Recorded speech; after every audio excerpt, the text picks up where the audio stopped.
Cumpleaños feliz, cumpleaños feliz, cumpleaños, cumpleaños, cumpleaños feliz.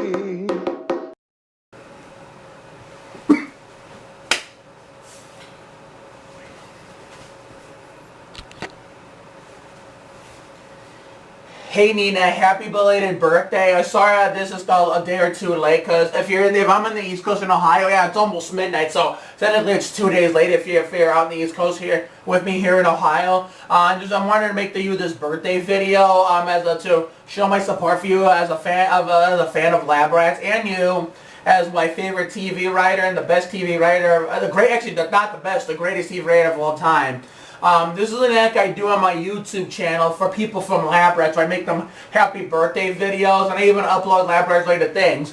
Whether it's about my stories I write, the ones I've told you about, or the shit I do at my job at Murray Ridge, where I call it Musical Murray Ridge Lab Rats, where it's heavily based on my stories, where I give Lab Rats a musical genre, where not only the Elite Force and the original version are combined together with my life, but also using that concept I just said.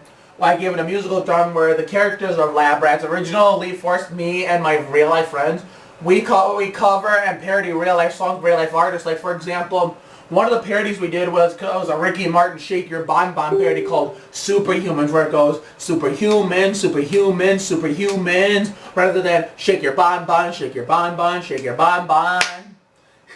Yes, and also we did a Will Smith Miami parody where it said, I'm working at Murray Ridge. Welcome to Murray Ridge. That's my job, and we said that instead of I'm going to Miami. Welcome to Miami.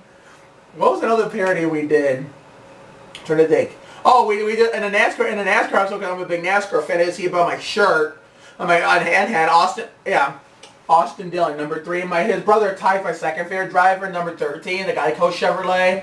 And my third favorite is in the truck series, John Hunter Nemechek, number 8, fire alarms and services, Chevrolet Silverado. It's Joe Nemechek. So anyway, one of the parody we did, which the NASCAR was with the Dillon brothers as special celebrity guest stars, and one of my ex-favorite drivers when I was a little kid, Kyle Petty, we did a Leonard Skinner Simple Man parody called Mark and Bree. Instead of like the people, like most of my friends sung it. No, Adam Bree, of course Bree didn't sing it because. I'll explain that in a second. Adam, Chase, Leo, and obviously Bree didn't sing it because a lot of my friends that were kids, almost all girls were singing it. So instead of saying, and be a simple kind of man, and they said this, the cutest couple, Mark and Bree. So let me explain all that. You see, I know you're just like best friends with Kelly Berglund, who we all know played Bree Davenport, who was the teenager with the super speed and the thermonuclear body blast and the flashlight hands. We all know, everybody knows that. Well, when I first started watching Lab Rats on Wednesday, August 26, 2015, she was the first one I got attached to because she was the only girl out of the group in the set of main characters.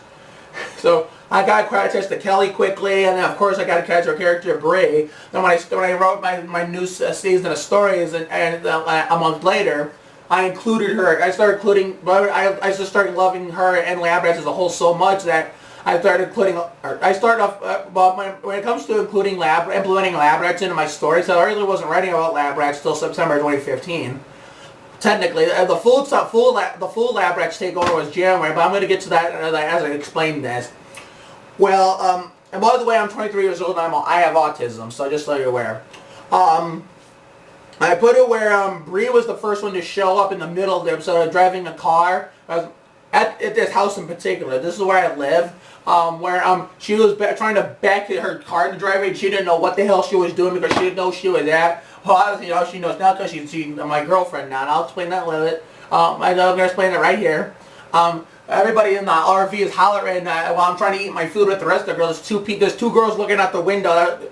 One used to be my neighbor. One is still my neighbor. The one who used to be just moved away, and the one who is evidently my neighbor is the girlfriend of what. She doesn't really live here. She's just the girlfriend of my buddy at the corner. So those two girls are hollering, "Hey guys, she's getting closer. She's getting close." And then all of a Well, hang on, let me tell the story. Let me tell what happened. Let me tell you this scene. It was me and all my neighborhood friends and this dancer, famous dancer who's an online star, who actually lives in Ohio too, Amy Marie Gartner. We were having like a end of the summer picnic in an RV that Amy Marie girl bought me for the present for like special occasions when the weather's nice. So we were in the parlor eating a steak dinner. Like I was not a fancy steak, but like a normal steak cooked on the grill. We had a big shit ton of dinner. So Bree shows up in the RV in her car, which is a Chevy SS, which is exactly what Austin Dillon is doing right now until they bring the Camaros. And so she's backing in the driveway, but has no clue what the hell she's doing because she doesn't know. I live in a small development called Sandy Ridge. She doesn't know where the hell what. She's never seen it. Of course she's never seen the development before and doesn't know where around. Doesn't know what the hell she's doing. So suddenly the bus walks. Okay, so two neighborhood girls. One who's technically a neighbor, but really isn't. Is the girlfriend of a guy who lives at the corner from me down the street, and the girl who used to live next door to me with her two sisters, no longer here. The one who was married before, but then broke up with the guy she was with. All of a sudden those two girls in particular name, they're all watching, going, "Hey guys, she's getting kind of close," and because she was trying to back the car in the driveway. Because, of course, even if she knew how to park, she was parked in my damn driveway. We were going to be parked beside each other. The two ladies are hollering, she's getting closer, she's getting close. All of a sudden, the whole bus rock, woo, woo, woo, rock the bus, rock the bus, rock the bus, rock the bus, rock the bus. So, yeah. So I was like, did she just hit this bus? And she did, and she came in. She didn't even come in. Well, she came in, she didn't even say hi right away. She was just very womanly about it. Said she was sorry, and we even invited her to sit with us for dinner. And so before she could get a word out to me, I think we gave her a bowl of fruit. I think it was a pineapple, or whatever. I'm trying to read the story. The story is within the family area. Or like, what did we say? What did the one girl say next? I'm trying to remember. Oh yeah, okay, I remember. I think one girl said, "Hey, you're the most popular girl popular girl and person in general where you come from. Mostly like gender-wise, because you're the most popular girl in the world. You come from, as in Bionic the Davenport Bionic Academy or Mission Creek, and yet on the other side, in the other side of our station."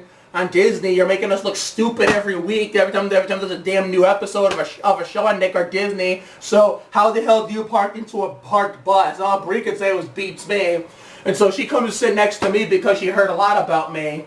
So I put it where we have her and Brian have a lot in common there. She's a San Antonio Spurs fan. Brie is. Now, I don't know who Kelly is in real life, but I just like to claim she is because I know the stories.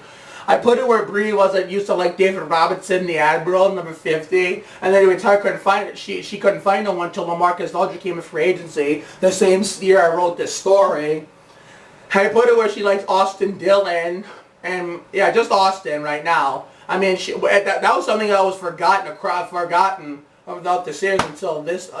Like, I'm so far behind on the stories right now. I slacked in February, March. I was doing behind the scenes. That's why I got so far behind. If not for that, I'd be writing the season 4 episodes right now.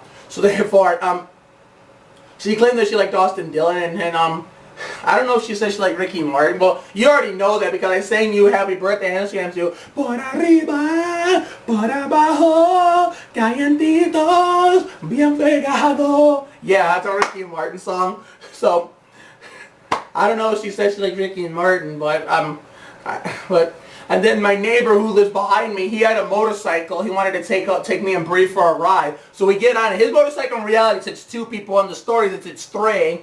Well, obviously, Brie and I had Austin Dillon helmets and fire suits. So I don't know if we had a fire suit. No.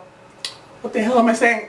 No, I don't think we wore fire suits. No, we just wore Austin Dillon shirts and hats. I don't know if I wore this one. I think I did. I'm trying to remember. I know I did not wear this. Yeah, I know Brie had it. And we actually had Austin Dillon helmets, so we were like ready to race, like we were driving with Austin Dillon rather than my neighbor, a big guy who's bald and had a motorcycle. He went extra fast on that thing. He did it on purpose to scare Brie, and that worked. I wasn't scared at all because in real life I rode it once, so I was used to it. So I put it where Brie wasn't used to riding on motorcycles that way, and so she was screaming her fucking lungs like, "Oh my God, help me,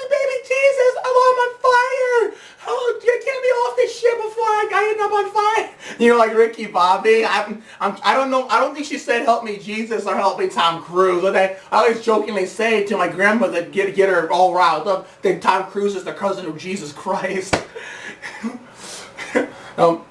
Yeah, so when we get off it, Brady realized it wasn't as scary as she thought. And basically, we did the Austin Dillon Lane Frost wave. It goes like this. That's a wave that originally from Lane Frost, a deceased bull rider, I think it is. Every time he fell down, took nasty spill until it got up. That was his way of telling everybody he was okay. Well, Austin Dillon, the driver I like since 2012, that is brother Ty Bunny Austin. Austin's my main driver. Ty Dillon's my second main driver. His brother. Well, apparently Austin Dillon is from Waltham, North Carolina, and of course, using the South, it's cowboys and rodeos originate there. Well, he loved Lane Frost growing up, I believe, even though he was already gone. Lane Frost was already dead by the time Austin Dillon was born, as you know. Well, Austin Dillon learned how to do that way, so therefore he decided to use it where every time he told everybody he was okay after a nasty crash, he'd do it. Well, he got it to put it to the use for the first time. Oh my God, this was like the month before I started liking lab rats and knowing what it was, and right before I wrote the story I'm talking about. Well, he had a really awful accident at the 2015 Coke 0400. Like that thing looked fucking deadly, because if it was 2000 or 2001, it would have been fatal, because we didn't have, back then there was no safety equipment like the safer barriers, the Hans device, the tall catch fencing, the more spacing inside the vehicle. Back then they had the Generation 4 cars.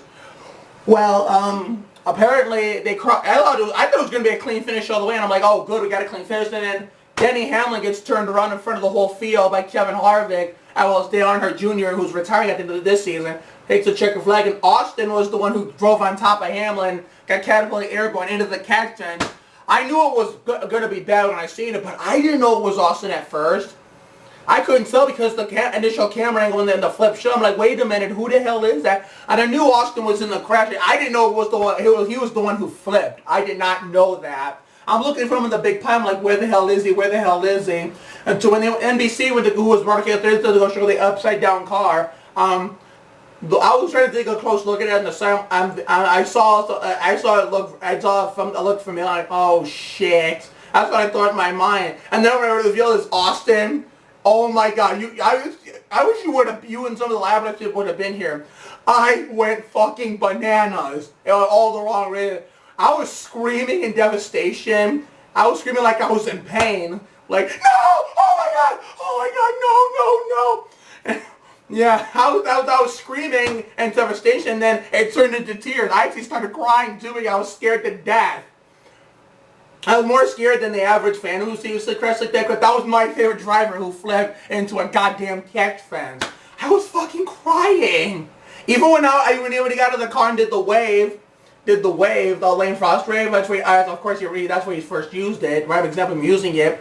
I still could not stop crying, because before that happened, I've been an NASCAR fan since I was 187, and drivers I've liked during my time rooting for them never flipped a car for me until Austin did it. See, Dale Earnhardt Sr. was my driver a month before he died. I know he's flipped so many times in his career, but those happened either A, before I was even born, or 2, when I was still a baby, or 3, I was not a baby no more, but just didn't like NASCAR at the time. 2, the second one was Kyle Petty from 2003 to 2006 and sort of 2007. I think he might have flipped a few times, but it was like way before I was even born. Probably in the Miller Yellow car he flipped. I don't know if he ever flipped. I mean, if he did, it was before I was even born to begin with. And 3, Juan Montoya, who's mainly better in open wheel and other rig. He's one of the best drivers in the world except NASCAR. He sucked at NASCAR, and my dad kind of persuaded me into him because my father is Hispanic. It's like Montoya, except my father is Puerto Rican. He's from New York, and they calls himself a New York-Rican. And Montoya is Colombian. Pablo Montoya is Colombian, so he kind of wanted to like him because of the Latino NASCAR heritage. And so he persuaded me into it. I mean, I didn't want to at first, but I had no choice because Kyle Petty was around the time about to retire. He never flipped a car for me ever. That was the whole time he was in NASCAR, I rooted for him, and never flipped a car. The only thing he did was slam the goddamn jet dryer in Daytona 500 2012 when I happened to be there on my 18th birthday. It was ironic that happened at the Daytona 500 Number one, I was there for my 18th birthday. Two, the driver I liked did it. I was scared to death, but I know it wasn't funny to me back then because it was my favorite driver. Now that he's not NASCAR no more, I like to laugh at it now and make jokes saying every time I see big fire, because they just blew the whole jet dry up in turn 3, it ate like the track up. So NASCAR to stop the race on the back straightaway to clean up turn 3, and they that's like it was like a freaking long ass red flag. I think it was like 1.5 hour, maybe up 2. They didn't end that race till 12:30, 1 o'clock in the Tuesday morning. And so when I got back to, because I was in high school at the time, I was a junior in high school. I get back to school and there's people like saying shit to me about it, like making jokes. And because I loved Montoya, some people saw it on the, mostly the teachers did. They were not doing it to like make fun of the crash. They were doing it to like give me the business. They were letting me have it. And they were calling Montoya a fire starter. I used to like him when it happened. And so nowadays when I see fire, I say Montoya on the jet dryer. And the 2500 was going to be, I was supposed to run Sunday, February 26, 2012, but it rained all Sunday. And so they were going to do it Monday morning, afternoon, but it was raining all day. It was supposed to rain all day till night. So I thought, wait, NASCAR said, let's do it Monday night. You do something, give it us variety, which I thought was pretty much worth it. So Montoya never flipped, but then Ty Dillon, who's my second favorite driver behind his brother Austin, he hasn't flipped the car. He did, and I hope it stays that way. And of course, we all know John Hunter Nemechek's still in the truck series. There's a long way to go before going to Cut. He has never flipped so far, and I hope it stays that way too. So Austin Dillon's the only driver I've ever liked in my NASCAR life. Has ever flipped a car while cheering for them. Yeah, that's been my NASCAR life. I just basically playing my NASCAR. I was talking about lab rat stories, and so Austin Dillon has this victory celebration called the grass slide, where every time he wins a race, he slides on his belly head first across the grass. Well, after Brie left, figured out it was not that bad of a ride. He and I did the grass slide. Actually, I did the grass slide first because I was so excited. Then people started copying, and then Brie tried it at first. So the guy leaves with his motorcycle, goes back to his house, and then here's how Brie became my girlfriend, which still stands today in the story. She asked me if she wanted to be, I wanted to be her boyfriend because she liked me so much. She thought it was cute, and she loved how her and I had lots of stuff in common. I was shocked, saying, "Are you serious?" I'm like, and she's like, "Yes, sweetie." She was like, cute and Barney-ish and all that. She's like, "Yes, sweetie, I am." She does this to me, right? She did this to me. I hear him under my chin. She always does that to me in the store. It's like, I'm the one writing it, so I make her do that. And I say, "Come on, don't be lying." And she's like, "No, babe, I'm not lying. I'm telling the guy the truth. I really like you. We're like another chance to date you." And guess what? Of course I said yes. And we sung a Ricky Martin song at the end, "No importa la distancia," which is, the Spaniards are go the distance from Hercules. And so, therefore, I continued writing where Brie was my girlfriend, like making me do shit I didn't want to do. There was an episode where I think there was a Lab Rats Mark Alvarez crossover where Chase, Leo, Adam, Donald, Douglas, and some of the Perry, Bob Spin, I think them guys came over to here at my house because they figured Brie moved here and wanted to meet her. They figured out she had a boyfriend, which is me, so they wanted to come here to visit her and meet me. I mean, nobody approved of me at first, and Donald was the one who didn't approve most, saying, "Brie, have you lost your mind? We never met him before." What did he say? I think he said something like, Donald said this, like, have you lost your mind? He's like, he's a kid who had no idea, wait, oh my god, what did he say? He has like,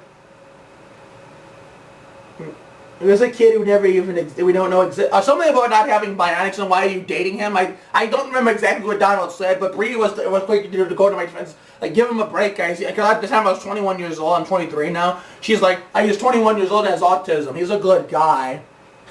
And so I think we were in different places, mostly the Lab Rats group and me, and we went to like an arcade place where we were playing about the basketball machines. We all played Wheel of Fortune, Jeopardy not slot machines, but like Wheel of Fortune, Jeopardy arcade redemption machines. Those are my favorite game shows, Jeopardy and Wheel of Fortune. I don't have time to explain that tonight. We were in a jungle gym playscape with slides, ball pits, cages, whatever the hell they call those nets where you go through the net, the caves or whatever the hell they're called. I make up this shit for like a kid stuff for adults, like play places and stuff like that, for grown-ups can play, or maybe even all ages, kids and adults. See, my lab rat stories, or any stories before lab rats, are a combination of the real world and fantasy, where the fiction merges with non-fiction. Fiction merges with reality. And so, yeah, and then Bree and I had a breakup in the middle because girls were flirting with me at a rec center in a pool, and so she didn't like it. So I did a few different girls in the stories, even my real life girlfriends I had at the time. None of that was working out because I kept getting my heart broken in real life. And so I think my birthday episode 2016, when I turned 22, more lab rats came over. That was not the first crossover. Like Taylor, Carrie, who else came? Daniel came, but of course Daniel showed up before I turned 22. As we all know. But here's the thing with Carrie, and we're probably like, Mark, why the hell is Carrie there? She's bad. She was bad. Well, here's the thing. If there's an actress I love, because most all my friends are girls, and I have some guy friends, not very many, because I like the ladies. I'm a ladies guy. I'm much a ladies man. Therefore, because if there's an actress I end up becoming a fan of and love, or either loving so much, but she plays a bad character. If I put that character in the story, you know damn well I'm turning that character from bad to good because I like the actress. And therefore, that's why it explains I turned Carrie nice. Now she's had to change her. She's now helping Adam Bree chase myself and is not real so evil anymore. Not so evil anymore. Now she even likes the Spurs too. And I'm going to keep explaining that as we go. And so I went to the Davenport Bionic Academy for my birthday when I turned 22. Where they wanted me to celebrate it there. They wanted me to see it. They wanted to celebrate it there now, so I me see it one last time before they closed it down so they can go work on Elite Fours and we can finish my season of stories. They saw me Ricky Martin. People saw me Ricky Martin 3 times, 3 different songs. In the Hydro Loop, Bree, Taylor, Caitlin, and Carrie, I think, sung me the same song Bree and I sang at the end of the first episode of the season 2. Don't put that because there was the Portuguese one called John Do had this answer, also by Ricky Martin. I think at the very end that all the original Lab Rats characters, even Kate, who was Spike versus Spike Kate, they all sung me a Ricky Martin birthday song, The Más Freak of Nature. Hay que pedirle más a la vida, que se pague, sol y la luna. You gotta make love with your whole life, just like it was the first time, or the last time, forever. That's what they sung it to. And then we did behind the scenes. I remember I was telling you about those episodes. Well, 2016 ones, it was better because Paris Baruch was showing up for the first time. Because right around after I turned 22, and I figured out who Paris Baruch was, I became a fan of her. Of course, she's another girl besides Bray. And so I finished behind the scenes on time. And I was on the way to finishing the season too. So I was going to have an early ending, like a little early-ish late May. Like an early part of late May, we were going to end it. We were going to get a long summer break. But that changed because this same computer right here, it had a malfunction on the screen. Like the screen fucked up. So I got it fixed, but it wiped out everything. Even the season 1 episodes from the pre-lab right there, I like to call it, when it was just all about me and my friends. Where there was no TV, no famous people getting involved, no other shows getting involved, nothing. So the only way to finish season 2 of a complete season was I had no choice in summer series. I didn't want to do it, but I had no choice. If I didn't do it, it'd be an incomplete season. I would stop writing the series altogether, and then we were not having happy. It would really end up like Elite Four, a cliffhanger, but like a quiet cliffhanger, not like a dramatic one like Elite Fours did. There we got the summer series done, and Bree and I got back together because I'm a big Spurs fan. Tim Duncan used to be my favorite player, number 21, from his rookie season 97-98 to his farewell season. What we didn't know was the farewell season until July 11, 2016 when he decided to hang out 21 jersey. So 2015, 2016, 19th and final year playing in the NBA. That's how long I liked him. But then when I found he retired, I was crying like a bitch. And so Jonathan Simmons, who wore number 17, became my favorite player. And here's the crazy story. I told Kelly and Paris and some of the other Lab Rat girls who were in the stories I got to like the Spurs about me having a character, putting out their characters like the Spurs. So Paris decided to do it in real life, and she took Jonathan Simmons just like Skylar Storm did. Kelly took LaMarcus Aldridge like Bree did. I think Grace Kaufman, who played Carrie, took Kyle Anderson like Carrie did. I know it didn't work with Taylor because she's mainly a California sports team fan, though it didn't work with her.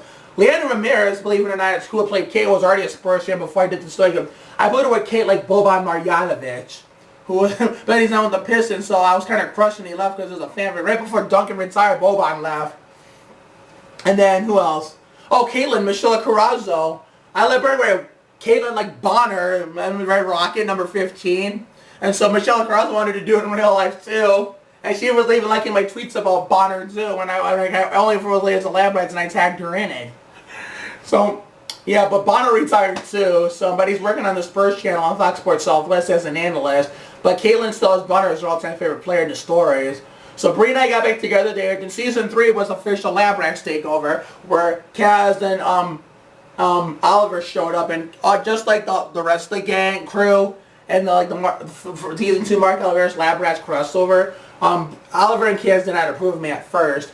And then they introduced each other, everybody, because Chase was there too. And Chase already knew me from the past. And Kaz like, really, Bree, you're going out with this dude referring to... No, I think Oliver said that. Yeah, Oliver's like, really, Bree, you're going out with this dude? And Kaz was like, Bree, have you lost your mind? Why the hell would you date someone who's not even bionic? He kind of pissed me off too, because what he didn't know was, when I didn't explain was, Mr. Davenport gave me bionics in that crossover episode I was talking about, where everybody was meeting me for the first time, where it was like a San Antonio ability where I could do the Tim Duncan on without the ball, and like in a really dramatic fashion on people. It was called the Duncan Dunk at first, but I changed it to Super Dunk because it was more fitting. Where he pissed me off, so I just grabbed him. I just grabbed him and bionically slammed him into the garbage can like I was dunking the ball through the hoop like Tim Duncan did in his prime years with the Spurs. So therefore, and that was like the first time villains got to appear. So therefore, that's it was season 3 was like a beginning of the Lab Rats takeover. The January, Chris Peterson, Brian Moore, the whole Lab Rats franchise took over my stories, and now that's what it is. That's what it is now. And now we sing and cover. We sing parodies and covers of some real life artists. We did a Patti LaBelle Love You to Want You parody called Sibling Love, where me and my friends are like brothers and sisters sang this song about loving each other as like that. To Nelly, but I was thinking the Nat and Nelly sample. What the hell am I doing? Love you, I need you, baby, I love you, I do. Say, can you understand? You're my man. You can always go my love forever. You know, avoid confusion with Nelly. Here's the riff this is the part from the original Patti LaBelle version. Baby, when we're together, say I'm alright and you're alright. It's like paradise. There's some ghetto music, Outcast. I just want you to know how I feel. But if you make it the Outcast ghetto music, you'll say, how I feel. Feeling good, feeling great. Feeling great, feeling good. How I even said that in the story, in that parody too. I was the one who said that because I was thinking of Outkast, NBA Live 2004. Yeah. So now the rest is history of me and Bree. We're like the greatest fictional boyfriend and girlfriend like any fanfic writer could write about a TV show.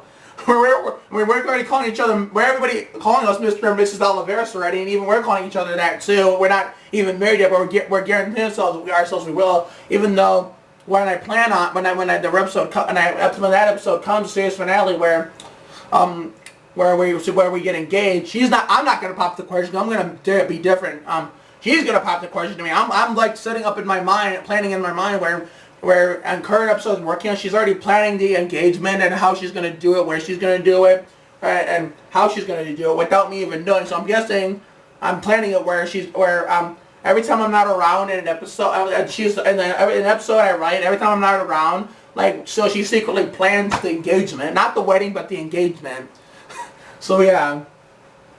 Yeah, so yeah, and the series, I have a lot of episodes planned out. So a few more basketball episodes. These are all for season 3 when I can finish this shit. It's like right season 4. Either season 4 premiere, I'm going to do the Sandy Ridge Friend. That's my neighborhood, where a bunch of my neighbors and also my grandfather and even Mr. Danforth raced some fancy cars around the block at 200, under 60 plus. I wouldn't say 200, 160 plus, 160 some miles an hour. Let me see here. Even some neighbors who don't have like fancy cars will get their cars souped up and get fancy. I have a neighbor who has a Viper who he's going to use. My grandpa has an old car he's going to use. My friend Caitlin's dad, she's a blonde girl who lives at the corner, going opposite direction, not for going out of my street, but the other way, going up toward the dead end before you turn left or right to go on any of the streets around. Her dad has a fancy car. He's not finished in real life, but he's going to use it in the stories because that's where it's going to be finished. That girl who has a boyfriend that lives here, his dad is going to use his car, old car. Mr. Danville's going to use one of his fancy cars from real.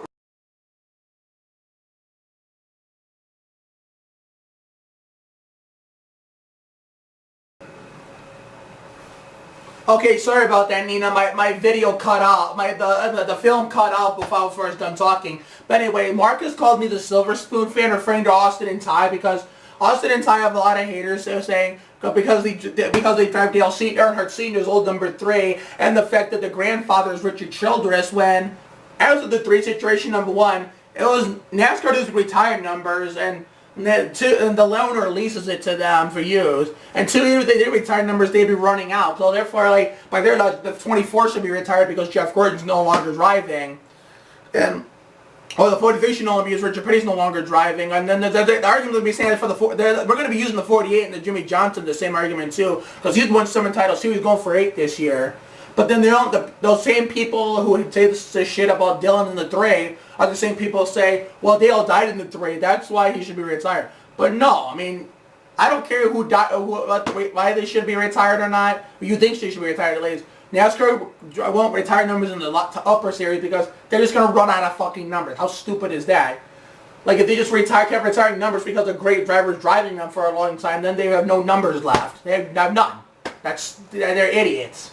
And another reason why the Dylans get called Silver Spoon because their grandfather's Richard Childress, and other thing about the 3 is it was not Dale Sr.'s number first. If anything, if we're going to Earnhardt Sr. and the Dylans, Richard Childress had it before Dale did. And those others who drove the 3 before Richard or Dale or even Austin and Ty. But anyway, the only reason why the Dylans get called Silver Spoon is because their grandfather's Richard Childress, and they think they call his claim this bullshit, saying they only got in because of Childress being the grandfather, and it's because of the family, and also number 1, Dale Sr. was Austin and Ty's godfather, so he'd want the number 3 out there. And Austin just won a race in number 3 at the Coke 600, and I woke up my grandfather and screaming and yelling that night. And 2, and like I was saying before the video cut out, I mean, by that logic, with their logic, what they're saying about the Dylan, that also would make Dale Jr. and Chase Elliott are people, and Ryan Blaney Silver Spoons too, and spoiled rich kids, spoiled brats too, because their fathers are Dale Earnhardt Sr., Bill Elliott, and Dave Blaney. If those weren't their fathers, then where would they be? Nowhere. Nowhere. They'd be working at the local car wash, washing cars, doing nothing but washing cars for a living, and not getting any breaks except for lunch. That's it.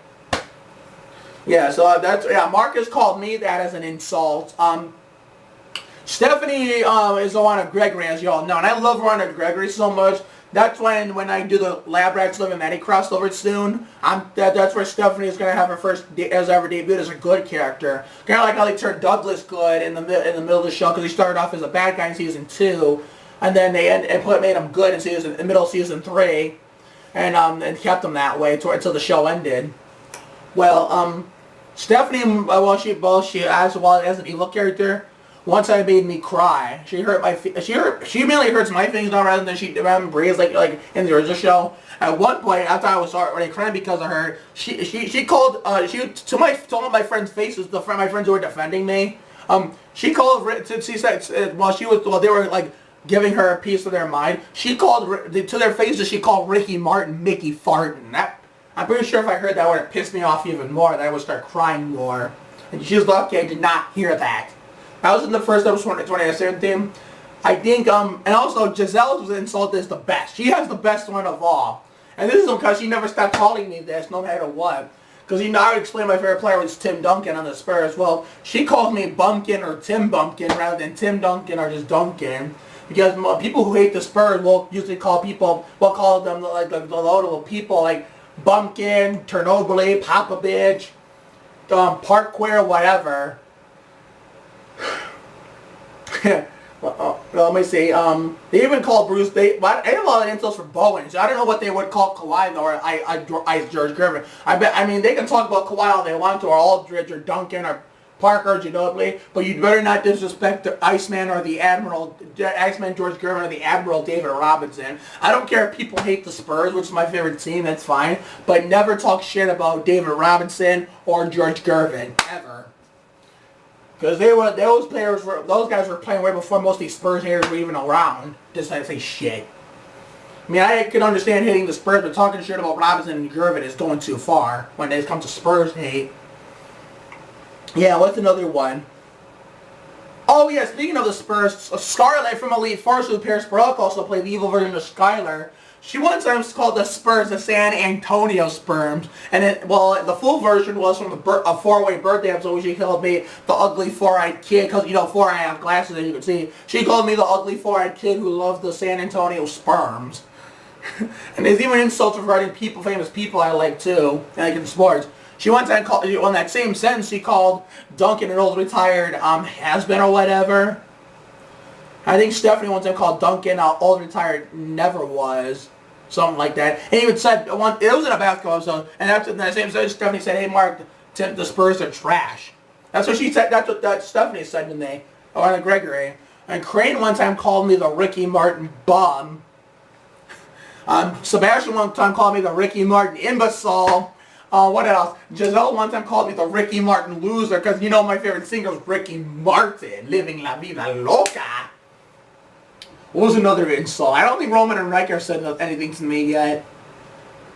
Trying to think. Oh my god. Oh, but here's the second best insult that was used this year. The very first episode of the season where we had to play a basketball game to where just get this girl on my job out of a locker the bad guy strapped. There was no Victor Crane. He didn't show up yet. It was just Sebastian, Giselle, Marcus, Sebastian, and Roman.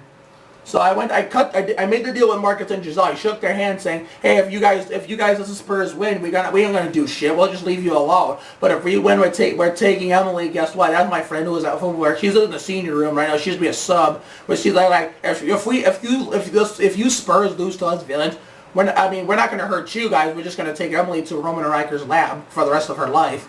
And so I said, okay, that's a deal. And then Sebastian had to get his fucking last word in. He's like, hey, by the way, Mark, the Spurs suck. That's what he said to me. Sebastian said that to me, and I thought ironically because in real life Cole Ewing loves basketball, the guy who played him. So yeah, the insults, the villains of Lab Rats from the original Elite Force are really letting me have it. They're really letting me have it. Yeah, but then here's another villain I turned good. I mean, Stephanie is still going to be the last one I'm going to do. Well, remember Lexi from Bionic Rebellion, Marissa Cuevas? Yeah, I remember how much Lexi was a bitch in the real show. But I wrote a Spurs episode called March Slam Dunk, and we had to we were in a rematch with the bad guys, and that only blew their asses out. Where Lexi came to my job to help me and my friends defeat the bad guys in the basketball game. All of the people on the team, because the team, it's a Bionic San Antonio's team, where I'm the only guy in the team, and everybody else, all my teammates are girls, and Mr. Davenport's our coach. He's like Greg Popovich. I'm like Tim Duncan. Bree's like LaMarcus Aldridge. Caitlin's Matt Bonner. Skylar's Jonathan Simmons. List goes on. They play players on the Spurs, whether they're still there or on a different team or retired Spurs. Well, Lexi had a change of heart like Carrie did. So that's like 2 years in a row we have villains getting a change of heart in Lab Rats. So she didn't like the way her brother acts. Actually, he even said to us like, "Well, my brother's an asshole and will never learn." Excuse me. And Leo says, "Are you apologizing to us for trying to hurt us during that rebellion years ago? You only cost us our lives." And she just smiled and said, "Oh," and happily said, "Of course I am, guys. It's clear that Taylor and Kate, my sisters, need me, and they told me about Mark's and how he loves the San Antonio Spurs." And I think Janelle was like, "Oh, that's too sweet." And this is what Lexi said. And this would make any Lab Rats fan cry if my story's actually real. We were on on any TV like this one. She's like, I'm sorry, Davenport family. Thank you so much, and go Spurs, go. And so Lexi and Carrie are Spurs fans. Lexi was Dwayne Dedman, but now he's on the Hawks. And Carrie is Kyle Anderson because he's still there. And so my counselor, at Fairview Park one time, like I live in Ohio on the East Coast. I live in the Buckeye State, where my counselor one day said when I was telling him about this, let him read my stories. He kind of made a kind of funny. He's like, hey Mark, if those girls who are bad are gonna like the Spurs, you might as well turn them good. I hope you agree with me on that, Nina. Yep, that's how I write my lab rat stories. But the one last thing I'll do before I sing to you is and the series finale I might merge lab rats and a bunch of different shows together, like Livin' Maddie, Night Squad, and as of tonight, Raven's Home. Cause I just saw the episode with Tristan Devon, who played. I can't remember his character on Elite Force's name. He was on Elite Force, which is why I watched it tonight. He was awesome as Wally. And his mom, Diane, I think Valerie something, Aslan, I think something like that. They were amazing. That beautiful apology at the end, where Raven did, where she was doing that the show. She did, the mom didn't want to come to dinner with Wally, but she did anyway. And guys, she said she met at the end of the class she did, but she did an apology show for her, and I was clapping with the characters. So I follow them all on social media now. Yeah. So Tristan Devon was a kid on Lab Rats Elite Force. I can't remember what the character he played, but that was the reason why I watched it. I'm like good friends with him on Twitter and Instagram, and I subscribed him on YouTube. I've been friends with his parents very well on their account. They share the same account. Their parents on separate accounts. So yeah, yeah, I might merge all those 4 shows together. So it's fun to see Brie and I get married. Part 1 will be the proposal in San Antonio, where we're at a Spurs game and Brie proposes to me. I might do the last season a little differently than how I'm doing the season right now, where we start in the fall, end of the year in the fall, end of the calendar year in the one calendar year in the fall, we end at the next calendar year in like late spring, early summer. Well, I might do it differently. I got to figure it out. Where part 1, we go to San Antonio for the game, and at halftime she jumps out of the Spurs Coyote costume. Bill and Sean walk up to me. The Bill and Sean Elliott, the Spurs candidates of Sports Solid. They come up to about aside Brie. And Sean Elliott's filming it with his phone for his Twitter, and she pops up the question, up to the ring, asks the question, will you marry me? I'm like I'm going to be like fucking crying in front of the whole Crying T&T Center. I said, yes, we kissed. And then so I get a surprise visitor sneaking up behind me, which of course is going to make me cry more. It's Tim Duncan. I'm like, oh my God, it's Timmy. And I start crying even more. And of course, I'm going to watch the second half, and the Spurs will win, obviously. Now, part two is going to be where we have the one last mission. We actually have, not the bad guys destroyed. Well, actually, Stephanie's helping us. I'm not sure if I want to give her bionics, though. I would be awkward, either if I did. What I do, I know we're going to defeat all the bad guys and get them arrested. We're going to send them off to jail. Part 3 is going to be the wedding, and where we get pronounced husband and wife at the church. We go to the reception, and they have the dance, where that's where we're doing this musical lab rat shit to get us ready for Brie and I's marriage at the years down the road. Where mostly it's Ricky Martin music, where shaking our bonbons to and living la vida loca, you do like that. And then part 4 is the farewell. The final part is the farewell, where we go our own separate ways. Brie and I get our own house. We adopt some kids. I don't like my brothers and sisters, like little ones that like around here. It's a make-believe family. It's not real. I can't adopt them in real life. They have their own mom and dad. But in the stories, some of their parents, some of the kids, they're at least their moms, for some of them. But the rest of them, their parents are not there. So that's why I'm going to adopt them, whether they're one of the parents is there or not. Yeah.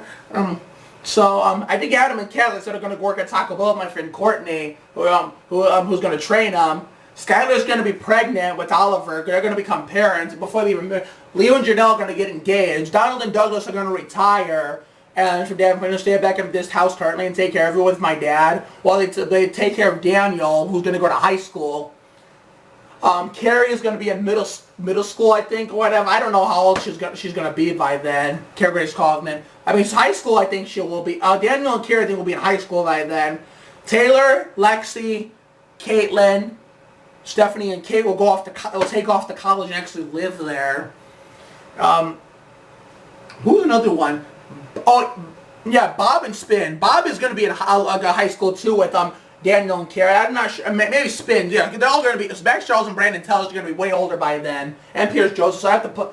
Originally, my plan was to put them in middle school, but they're going to be too old for this. I'm going to put them in high school instead. I don't know what Perry will probably stay back with my mom, my dad, my Doug and Donald Douglas take care of the younger ones. Let me see here. Leo and Janelle are going to get engaged.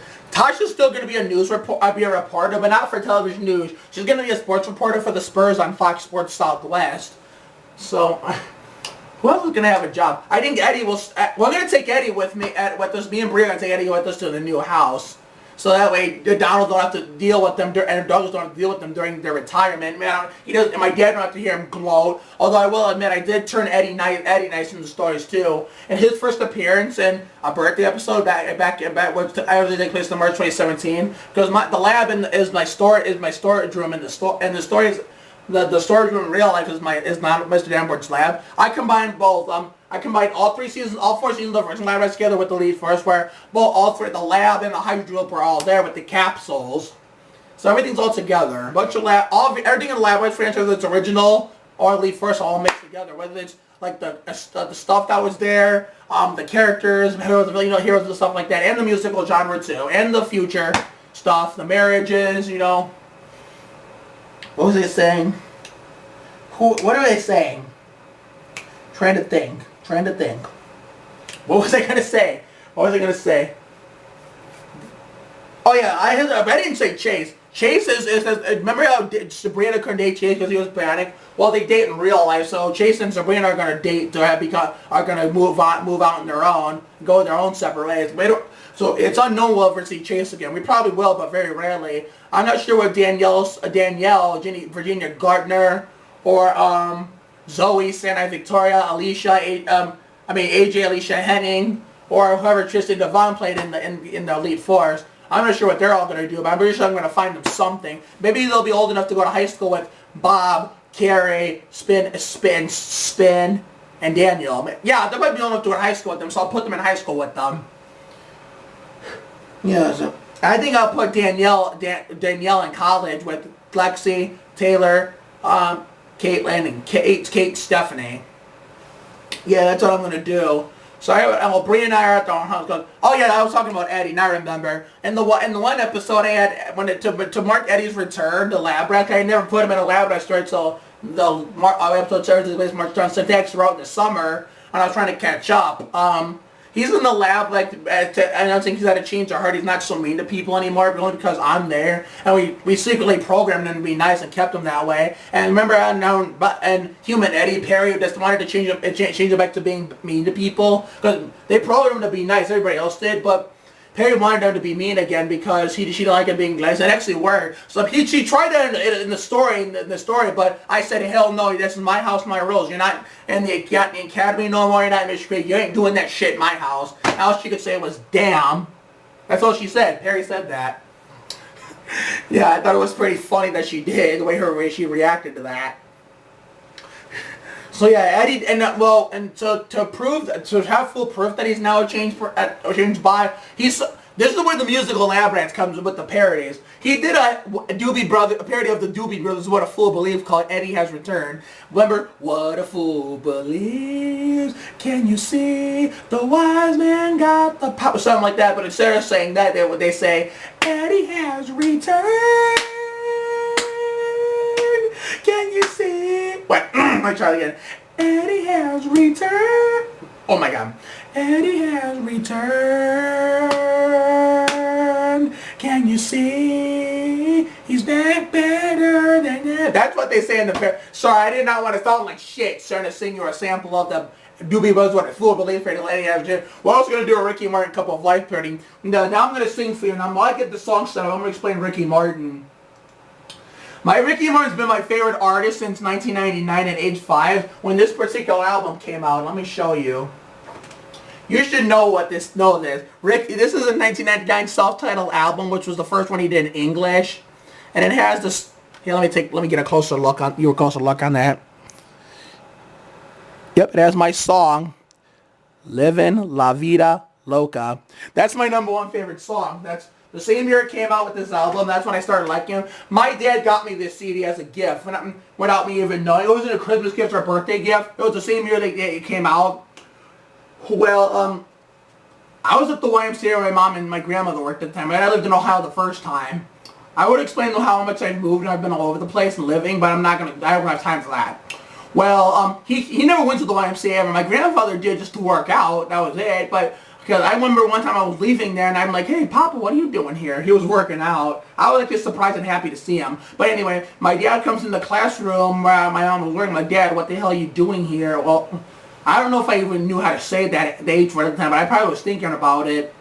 He's like, yeah, I got this gift for you, Mark. I want you to listen to it. So with your CD, I had a CD player in my store. I was lucky, and it was this. And so I knew, I didn't know I didn't know him well, who he was at the, I didn't know him well at the time, like who he was, and what he was, whatever. I knew the song though. I knew it was a smash hit everywhere. So I put opened the case, put the CD in the CD player. I put the headphones in. I knew the song. I just didn't know who the guy was.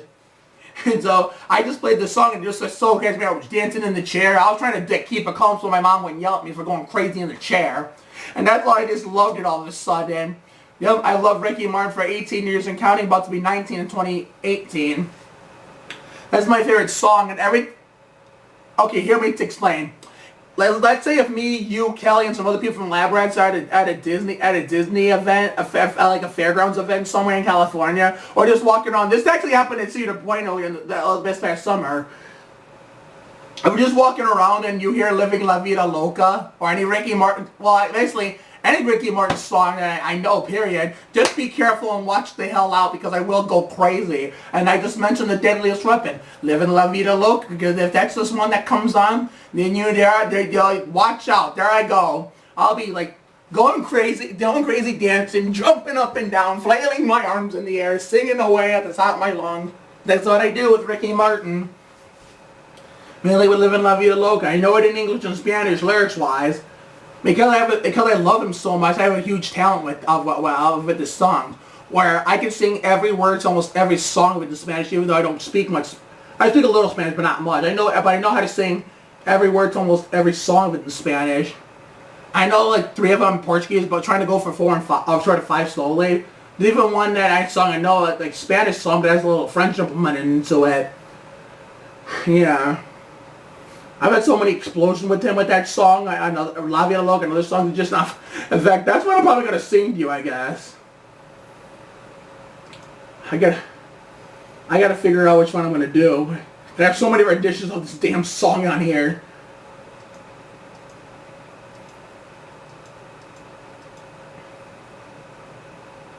Yeah, I'm gonna sing you my favorite song, just so you know it. You'll think of me every time you hear it.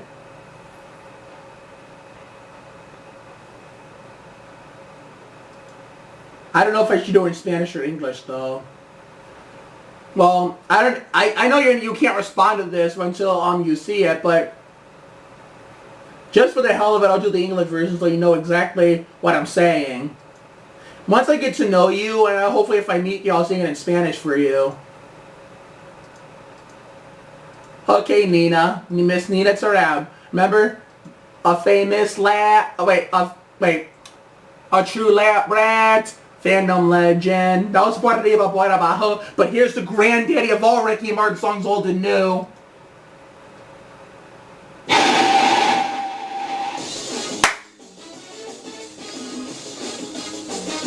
Dylan of the Trappies. Oh, here you go, Miss Nina. She's in the superstition, black cats and voodoo dolls. I feel a premonition. That girl's gonna make me fall. Come on.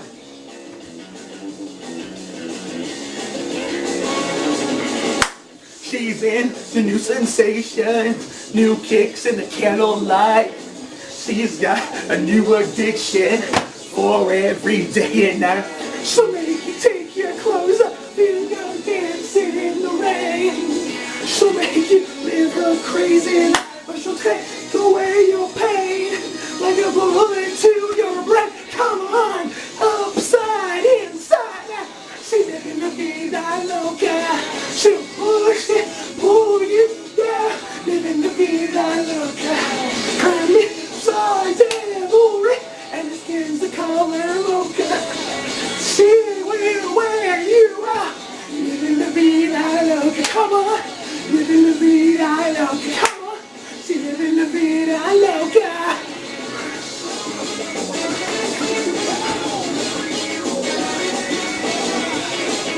There he is, greatest singer of all time. Woke up in New York City in a funky cheap hotel. She took my money. She must be a sleeping pill. She never drinks the water, makes you or your friend champagne. Once you have the taste of her, you'll never be the same. So you go and say, come on, upside, inside out. Livin la Vida Loca. She'll pull you down. Livin la Vida Loca. Her lips are devil red and her skin's the color mocha. She will wear you out. Livin la Vida Loca. Come on. Livin la Vida Loca. She livin la Vida Loca. Well, no pun intended, but this song is wearing me out, as it always has, for 18 years. And after that, long after Christ, I never passed out. Gotta love you. So make you take your clothes off and go dancing in the rain. So make you live her crazy life, but she'll take away your pain. Like a bullet to your brain. Come on, upside, inside out. She livin la Vida Loca. She'll push and pull you down. Livin la Vida Loca. Her lips are devil and her skin's the color mocha. She will wear you out. Livin la Vida Loca. Come on. Livin la Vida Loca. Come on. She livin la Vida Loca. It's the gotta love you. Come on. Come on over here.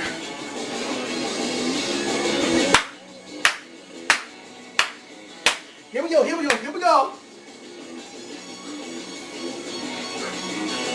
Come on.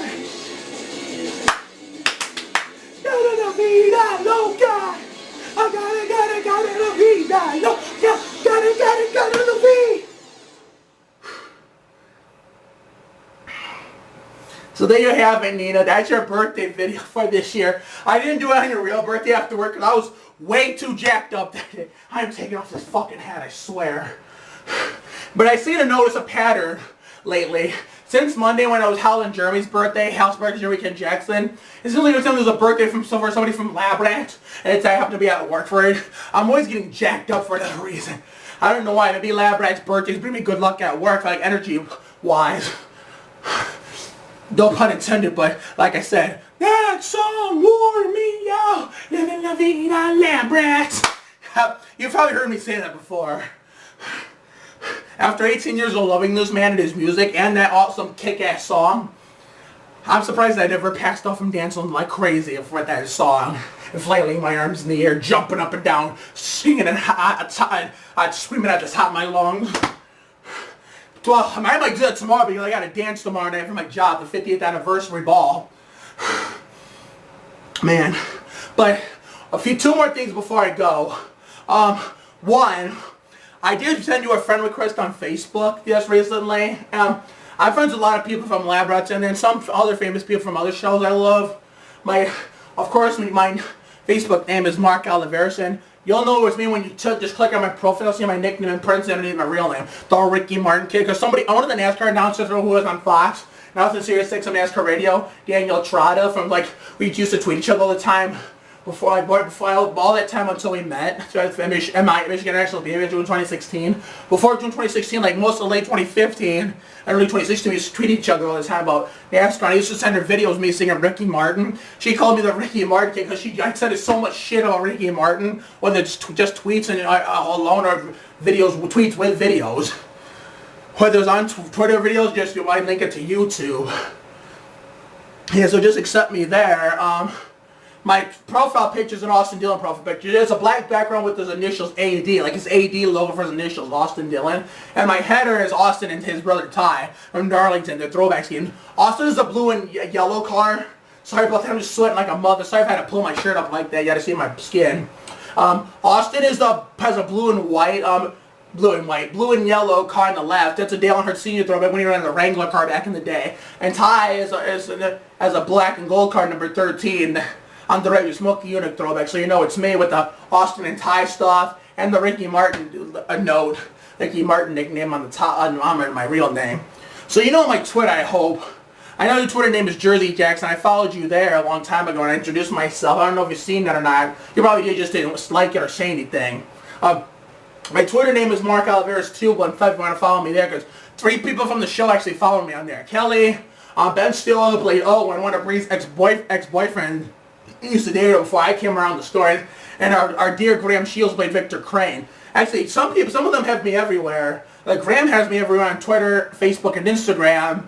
Tyrell has me on Facebook. Jeremy Kent Jackson has me on Facebook.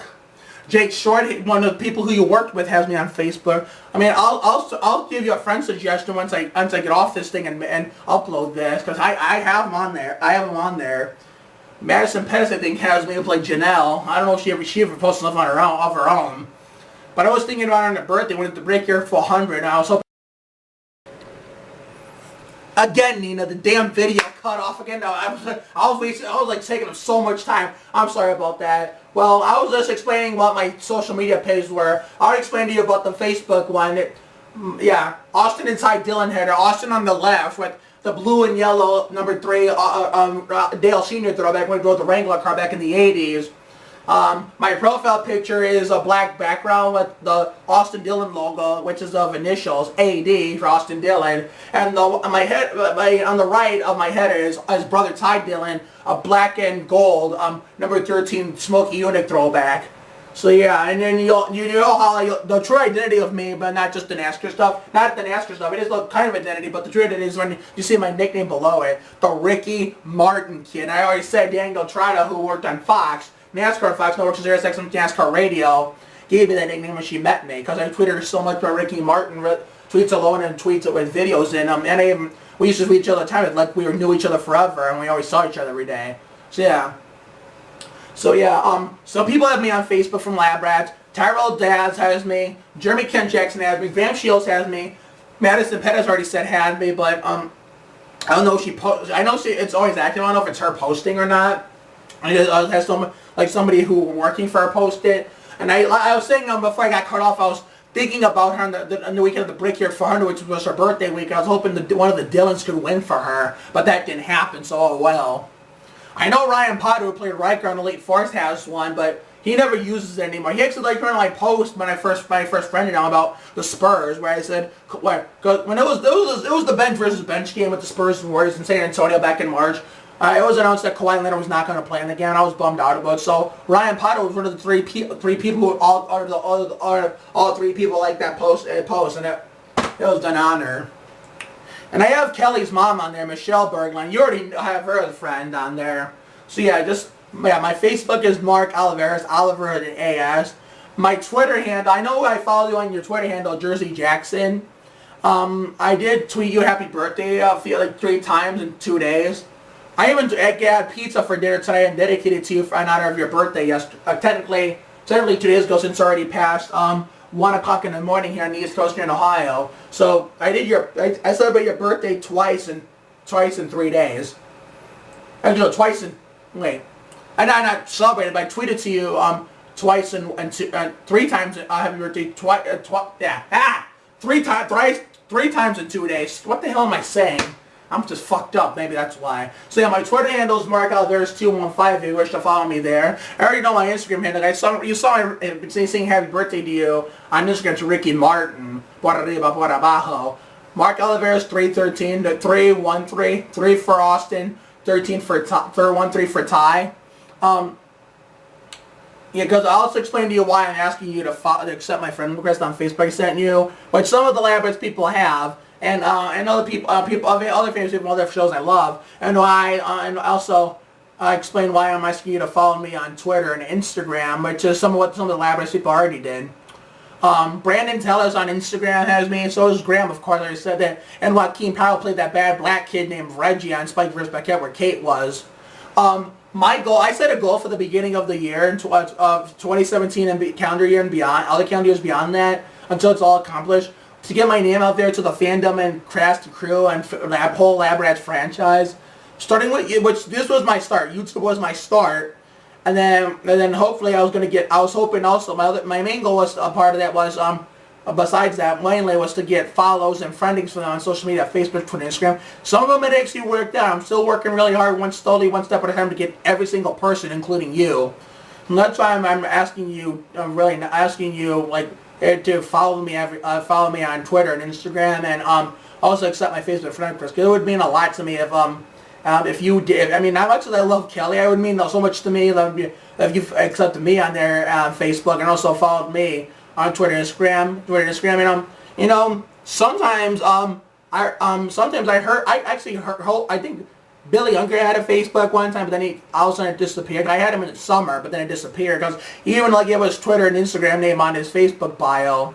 That I noticed that sometimes when I post stuff on Facebook, sometimes even Instagram, this hasn't happened on Twitter yet, but on Instagram too, when it has nothing to do with lab rats, like whichever person that's famous, well, mostly lab rats people, over nobody else who's, no other famous people on this show, have done this yet. Like, sometimes the lab rats people, when I post something that has nothing to do with the show, like something about NASCAR or the Spurs, maybe Ricky Martin, maybe it's like my work adventures, maybe my neighborhood adventures. They'll like the post when you're not expecting it. And this is what Billy Younger one time said on an account he had before it disappeared all of a sudden. The reason why they do that stuff, I know Tyrell liked a few of my NASCAR posts on Facebook. Graham liked my NASCAR posts on Facebook. Pretty sure Jake Short will do it eventually. I mean, yeah, I gotta give him. I'll give him time. Ryan Potter liked one of my Spurs posts after I mentioned before I stopped using his Facebook, like he still is doing. Reason why they do what Billy said is because they care so very much about their fans and what they're doing when they're not like posting about the show they're on. That they care about the fans. That's why they like all their stuff. Sometimes like all their stuff on social media, which has nothing to do with the show. And that's what I'm hoping you can do too. Once you add me on add me back on Facebook, follow me on Twitter and Instagram too. Because Brandon Tellis liked a few of my posts on Instagram that had nothing to do with this lab rats. Even Joaquin Powell liked a few of my posts on Instagram that had nothing to do with lab rats. Trying to say, do Graham Shields ever like anything that had nothing? Even if I didn't tag him. He did like something that's not like, I mean, Kelly Berglund was on Night Shift, if you recall.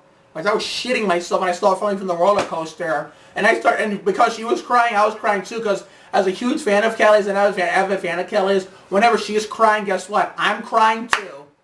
Because I remember Ariana Grande used to do it with her on Victoria, and she cried on Victoria's. Yeah, cause I posted, when I learned the story about Kelly's character, can't remember what her name was. Can't remember what the character's name was, but I posted some stuff about Kelly's character on the show, like some screen on Instagram, and Graham Shields ended up liking it.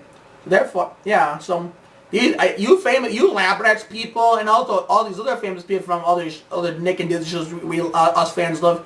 It really proves that you guys really truly care about us very much. That's why you like some of our stuff. It has nothing to do with the show. But anyway, I'm just gonna stop this right now before the video cuts off again. I hope you had a great, awesome birthday, Nina. Yours came true. Facebook, just Mark Oliveira, the Oliveira A as the Dillon brothers header and the Austin profile picture, and the Ricky Martin nickname below my real name. Twitter, Mark Oliveira's 215. Instagram, Mark Oliveira's 313. Help you had a awesome birthday. I love you. And now to end this in style, I have this for you after I blow you this kiss. Okay, Nina, here's to you. Cut you in 3, 2, 1. The world's first bionic superhumans. They're stronger than us, faster, smarter. Duncan, the next generation of the human race is living in an awesome development.